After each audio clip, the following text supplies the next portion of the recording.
रांची स्थित राजकीय अतिथिशाला में राज्यसभा चुनाव को लेकर राजनीतिक बैठक हुई। बैठक में झारखंड प्रभारी कांग्रेस के राजू, तेलंगाना के उप मुख्यमंत्री भट्टी विक्रमार्का मल्लू, सह प्रभारी डॉक्टर प्रसाद श्रीवेला और प्रदेश अध्यक्ष केशव कमलेश भी शामिल हुए। आज झारखंड में आगामी 18 जून को होने वाले राज्यसभा चुनाव को लेकर महागठबंधन की रणनीति पर विचार विमर्श किया गया। बैठक में झारखंड मुक्ति मोर्चा, कांग्रेस और राजद गठबंधन की एकजुटता पर चर्चा हुई। इस दौरान यह सुझाव दिया गया कि महागठबंधन की ओर से कांग्रेस को एक प्रत्याशी दिया जाए ताकि चुनावी समन्वय मजबूत हो सके और संयुक्त रणनीति के तहत आगे बढ़ा जा सके।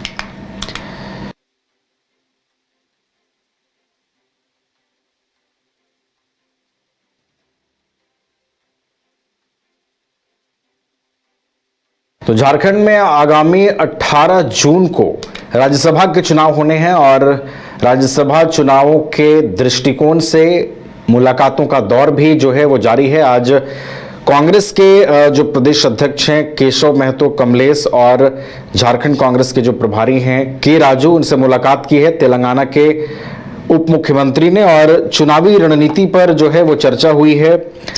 महागठबंधन के अंदर जो 2 सीटें हैं उसमें से एक सीट कांग्रेस के खाते में जाए, इस पर भी इस बैठक में जो है वो चर्चा की गई है और कैसे चुनाव एक सफल रणनीति के तहत संपन्न किया जा सके, इन तमाम चीजों पर भी चर्चा हुई है।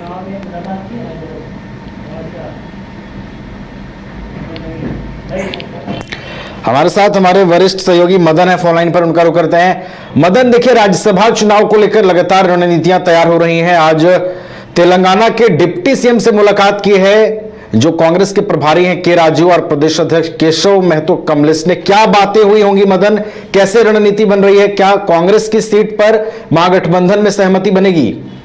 बिल्कुल, देखिए झारखंड में 2 सीटों पर राज्यसभा के चुनाव होने हैं। ऐसे में जो गठबंधन है इंडिया फोल्डर का, उसमें ये कहा जा रहा है कि दोनों सीटों पर एक एक उम्मीदवार जो है कांग्रेस और जेएमएम की तरफ से दिया जाए। इसी को लेकर के आज तेलंगाना के उप मुख्यमंत्री और झारखंड के कांग्रेस प्रभारी के राजू झारखंड पहुंचे थे और उन्होंने प्रदेश अध्यक्ष केशव कमलेश के साथ जो है मुख्यमंत्री हेमंत सोरेन से मुलाकात की। घंटों बातचीत हुई, हर परिस्थितियों पर चर्चा हुई है। अब देखना है कि गठबंधन धर्म का पालन करते हुए क्या एक एक सीटों का बंटवारा कर लिया जाता है, यानी कि जेएमएम और कांग्रेस दोनों सीटों पर जो है एक एक उम्मीदवार देती, या फिर जो पहले से कहा जा रहा है कि नहीं, जेएमएम के भी दोनों सीटों पर उम्मीदवार उतारने की तैयारी है। तो अब क्या और चुनावों के तरह जिस तरह से हाल के दिनों में बिहार में, असम में जेएमएम और आरजेडी या फिर कांग्रेस की एकजुटता नहीं दिखी है, तो क्या राज्यसभा चुनाव में भी झारखंड में बिखराव देखने को मिलता है? इस पर सबकी निगाहें टिकी है।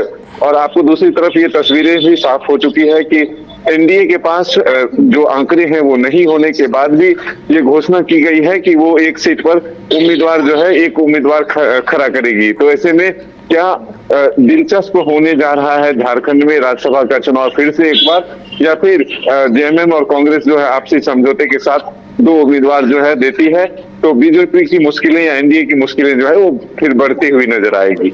चलिए, तो देखना होगा कि जो रणनीतियां तैयार हो रही हैं वो कितना सफल होती हैं और आपसी समन्वय के साथ कैसे महागठबंधन चुनावी प्रक्रिया को संपन्न करने में एकजुटता दिखाती है। बहुत बहुत आपका शुक्रिया मदन, हमारे साथ जुड़ने के लिए, पूरी जानकारी देने के लिए।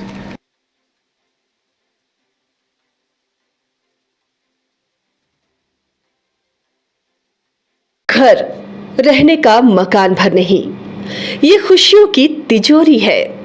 दरवाजे पर दस्तक देता पड़ोस, खिड़कियों से उमड़ आता आसमां, तारों में उलझी ऐसी ना जाने कितनी दास्तां। कहती हैं चले डायमंड सिटी, एक सफर हम सफर के साथ अपने घर तक।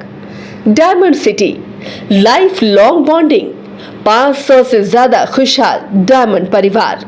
जल्दी करें, सिर्फ 200 फ्लैट बाकी। आज ही बुक करें अपना आशियाना।